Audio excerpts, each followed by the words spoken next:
কি বিষয়ে আপনার পদ অবরোধ করছেন?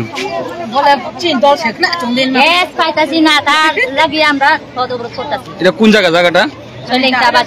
কোন গ্যাস এজেন্সিতে গ্যাস দিতেছেন আপনারা? কতদিন ধরে গ্যাস পান না? আজকে 3 মাস ধরে পাইছি না আমি। তো গ্যাস পান না বলে পদ অবরোধ গ্যাস যতক্ষণ না পান তখন পদ অবরোধ চলবো নাকি?